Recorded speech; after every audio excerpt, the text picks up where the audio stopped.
Fala pessoal, belezinha? Pessoal, vamos dar continuidade aos nossos estudos de resultante centrípeta? Nessa segunda parte eu quero falar com vocês sobre algo que tenho certeza que a maior parte de vocês já viu se vocês foram no circo. Quero falar com vocês a respeito do globo da morte. Olha aí. E aí pessoal, tenho certeza que todos vocês que já foram em circo já viram isso aqui acontecendo. Que são, ou seja, uma, duas, três ou várias motos rodando dentro de um globo, que eles chamam de globo da morte.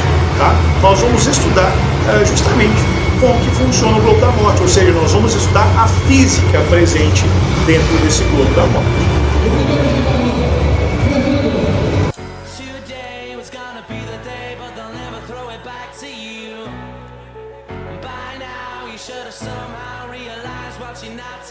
Pessoal, nas videoaulas anteriores nós então iniciamos os nossos estudos a respeito da resultante centrípeta, né, que eu chamei de resultante centrípeta 1. Aqui nós vamos iniciar o que eu vou chamar de resultante centrípeta 2, tá? É a mesma coisa, só estou dando nome diferente para ficar mais fácil da gente dividir essas videoaulas aqui e ficar mais claro para vocês, tá?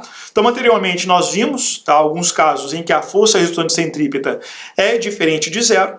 Agora que nós vamos estudar outros casos mais clássicos de aplicação da segunda lei de Newton dentro do movimento circular uniforme.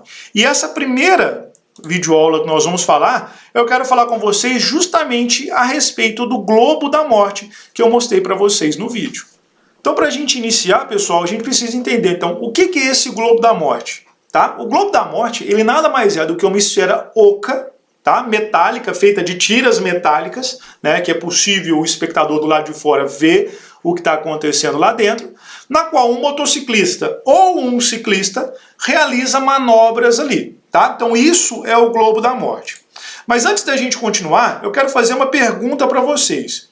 Qual é, dentro do globo da morte ali, qual é a parte mais perigosa do globo da morte? Ou seja, quando vai acontecer a parte de maior perigo para quem está realizando acrobacias dentro do globo da morte?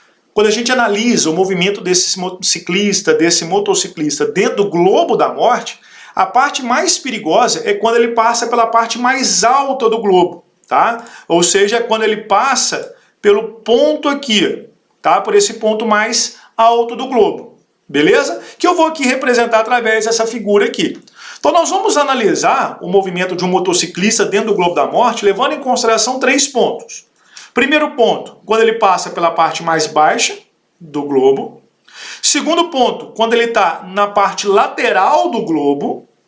E o terceiro ponto, que é quando ele passa pela parte mais perigosa, que é a parte mais alta do globo. Tá? Aí eu vou mostrar para vocês que não é sempre que esse carinha vai passar por essa parte mais alta, não.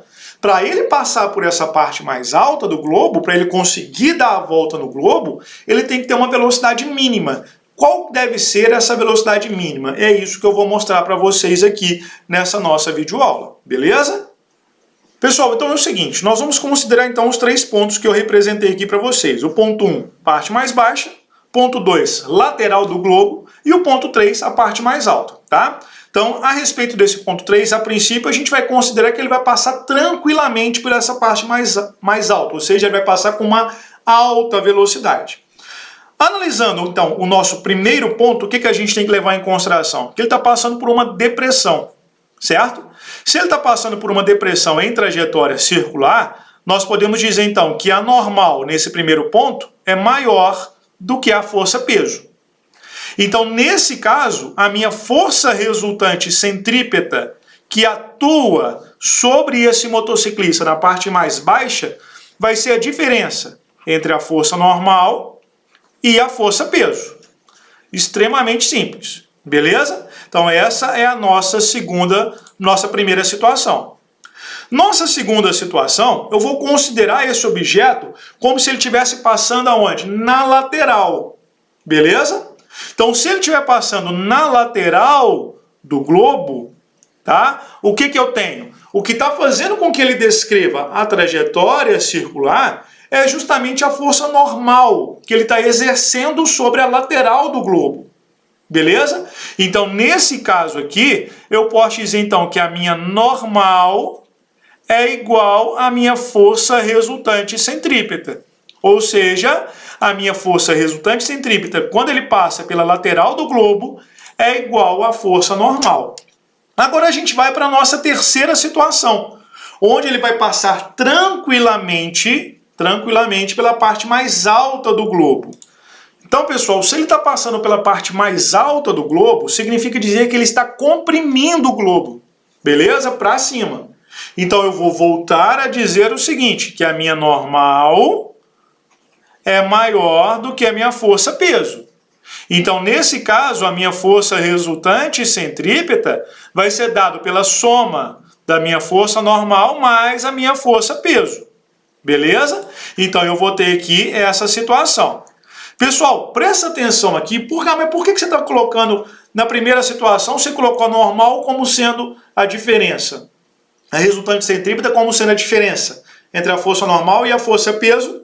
E na terceira situação, você está fazendo isso levando em consideração a soma da força normal e da força-peso. Para mim fazer isso, pessoal, o que eu estou fazendo? Eu estou simplesmente olhando aqui os meus vetores que estão representados na figura. Então, olha aqui, ó, na primeira situação, os dois vetores formam um ângulo de 180 graus. Então, a minha força resultante é a diferença entre os vetores. Na minha segunda situação, o meu vetor normal, ele está apontando para o quê? Para a esquerda.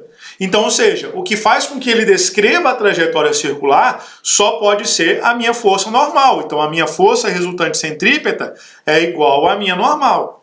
Na minha terceira situação, os meus dois vetores, normal e peso, têm a mesma direção e o mesmo sentido, ou seja, formam um ângulo de 0 graus. Então, a minha força resultante centrípeta é dada pela soma desses dois vetores, normal mais a força-peso.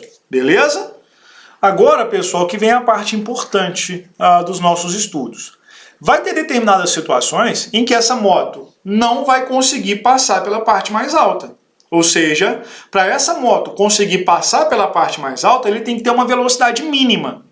Qual deve ser essa velocidade mínima? Então, para a gente fazer esse cálculo, o que eu vou levar em consideração? Eu vou levar em consideração que ele está passando ali no limite. Ou seja, eu vou levar em consideração que a normal é igual a 0. Beleza? Então, ou seja, eu estou fazendo um cálculo, estou levando em consideração que ele está passando pela parte mais alta, nesse ponto aqui, com o limite da velocidade.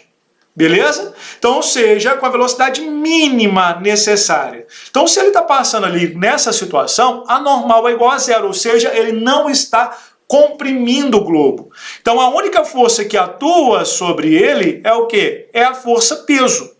Então, eu posso dizer o seguinte, que a minha força resultante centrípeta é igual a quem? É igual ao peso da moto mais o motociclista. Beleza? Matematicamente, o que isso significa? O que é a força resultante centrípeta? É mv² sobre r. O que é a força-peso? É a massa vezes a gravidade. Como as massas são as mesmas, o que eu posso fazer? Eu posso cortar. Então, ou seja, eu posso dizer o seguinte, que a velocidade ao quadrado é igual ao raio do globo vezes a aceleração da gravidade onde ele está. Ou seja, a velocidade mínima que esse carinha tem que ter para conseguir passar pelo ponto mais alto do globo é igual à raiz quadrada do raio vezes a gravidade. Então, ou seja, através dessa equação, nós vamos fazer o cálculo da velocidade mínima que esse carinha vai ter para passar no ponto mais alto. Então, pessoal, feito o cálculo, né, da velocidade mínima que essa moto precisa ter para passar pelo ponto mais alto, a gente vai ter que levar em consideração, então, duas situações. Primeira situação, se a velocidade for maior que a velocidade mínima, então a gente vai cair naquela situação que eu mostrei para vocês anteriormente. Então, a minha força centrípeta é a normal mais a força-peso, tá? Foi o que eu mostrei para vocês anteriormente. Se eu tiver uma situação onde a velocidade mínima não é atingida, então esse carinha não vai nem conseguir atingir o ponto mais alto do globo. Ele vai cair, ele vai despencar antes de atingir o ponto mais alto do globo. Belezinha? Pessoal, eu vou encerrar aqui então essa nossa videoaula. Espero que tenha ficado claro para todos o que foi aqui abordado. e nós voltamos numa próxima videoaula para a gente dar continuidade aos nossos estudos. Pessoal, um abraço, fica com Deus e até a nossa próxima videoaula. Tchau, tchau.